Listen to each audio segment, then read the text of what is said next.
श्रमिक आवास की नई कड़ी में आपका हार्दिक अभिनंदन। आपको हमारा एपिसोड पसंद आया तो निश्चित तौर पे इसको सब्सक्राइब करें और बेल आइकन दबाएं। दोस्तों,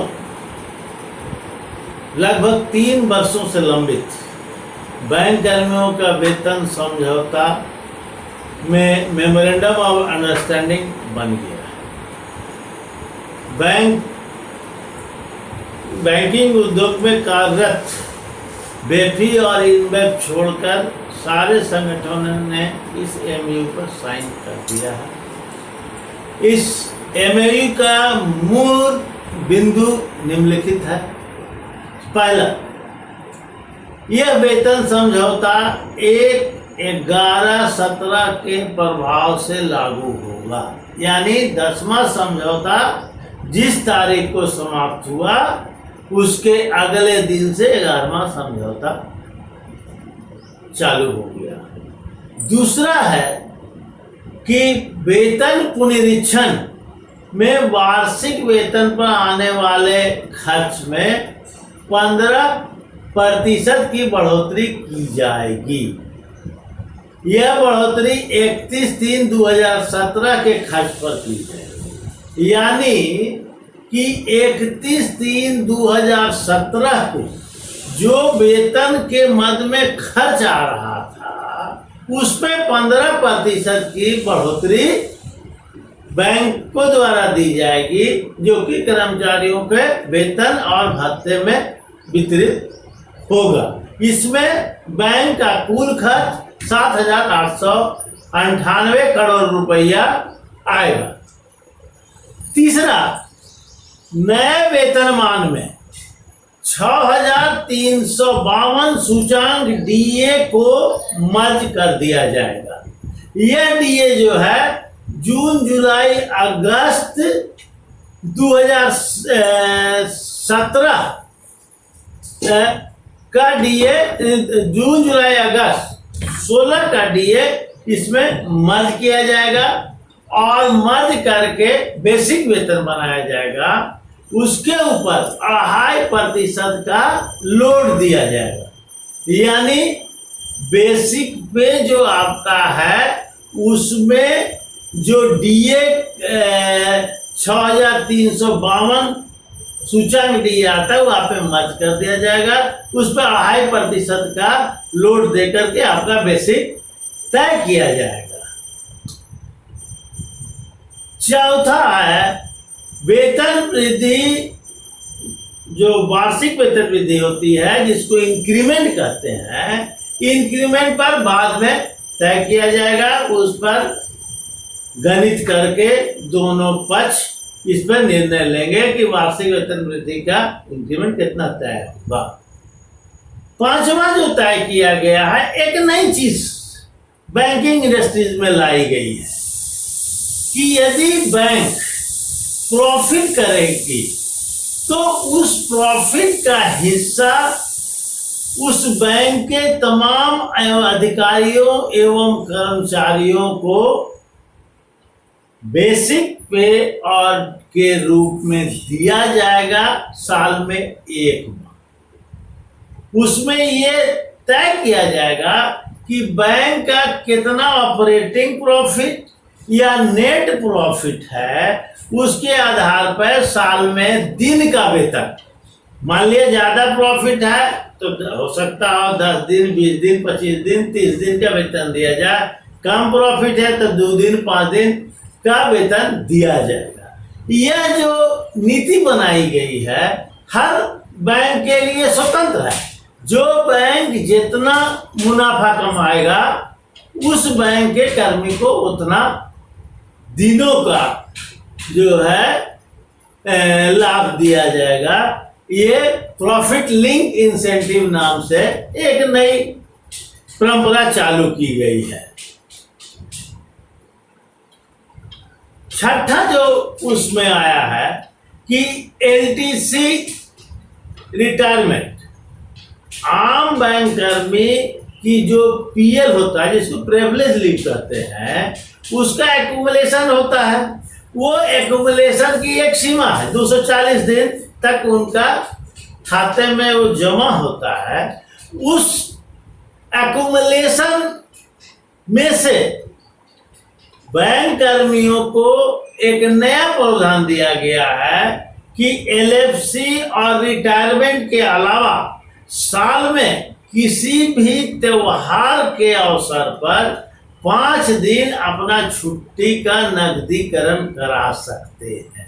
एक नई प्रावधान जोड़ी गई है। 55 वर्ष एवं उससे अधिक जो कर्मी हैं वो साल में 7 दिन अपना वेतन भजा सकते हैं, उसका नकदीकरण करा सकते हैं। यह नकदीकरण एलएफसी और रिटायरमेंट के अलावा होगा।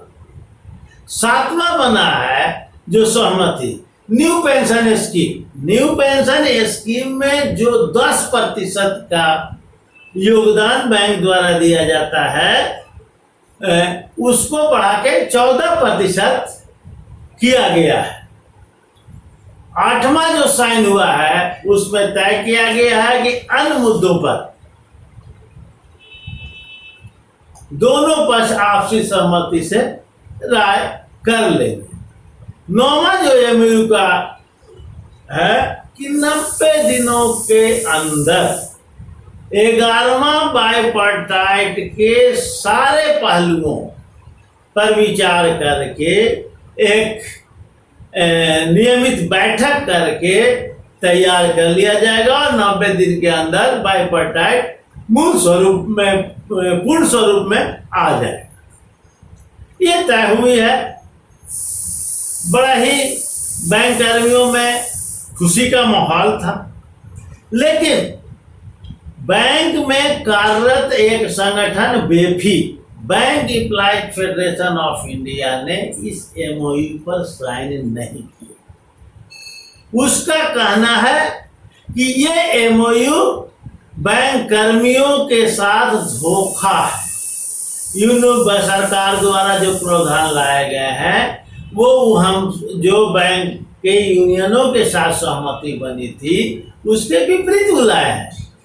उनका कहना है कि पीएलआई, प्रॉफिट लिंक जो इंसेंटिव की बात है, इसके देने से सरकार की जो मंशा है हर बैंक का अलग सेटलमेंट करना, हर बैंक कर्मियों को अलग ढंग से सुविधा देना, ये सरकार अपनी मंशा पर कामयाब हो रही है। उसका कहना है कि कोविड के समय में हमने देखा कि सरकार ने सारे बैंकों को छूट दे रखा था कि अपने सुविधा अनुसार लाभ दे, अपने सुविधा अनुसार छुट्टी दे। नतीजा क्या हुआ? हर बैंकों का अलग अलग लाभ और छुट्टी मिली। इससे पूरे बैंकिंग इंडस्ट्रीज में जो समानता है वो समाप्त हो जाएगी और एक दिन ये जो हमको एक साथ बार्गेन करने की क्षमता है ये समाप्त हो जाएगी। ये ट्रेड यूनियन पर एक हमला के रूप में इसे लेते हैं। दूसरा पॉइंट जो इनका विरोध का है, 10वें बाइपार्टाइट में 7.7% एक स्पेशल अलावेंस सारे कर्मचारियों को दिया। ये बेसिक पे के आधार पर 7.75% स्पेशल अलावेंस दिया जाता है और उसके ऊपर डीए और सुविधाएं भी मिलती है। लेकिन रिटायरमेंट के बाद सुपर एन्युएशन में उसको नहीं जोड़ा जाता है। नतीजा ये होता है कर्मी जब रिटायर होते हैं तो उनका ग्रेच्युटी, उनका पेंशन में इसकी गणना नहीं की जाती है और पेंशन ग्रेच्युटी की राशि कम होती है। 11वां बाइपार्टाइट के आरंभ से ही यूनियनों ने आईबीए के समक्ष यह प्रस्ताव रखा था कि ये 7.75 का जो स्पेशल अलावेंस है उसको मर्ज कर दिया जाए बेसिक। आईबीए मान भी गई थी। बाद में कुछ केस का हवाला देके आईबीए उससे डिफर कर गई। एमओयू में इसकी कोई चर्चा नहीं है, वह फिर इसका घोर विरोध कर रहा है। तीसरा उसका विरोध का जो कारण है 5 डेज बैंकिंग।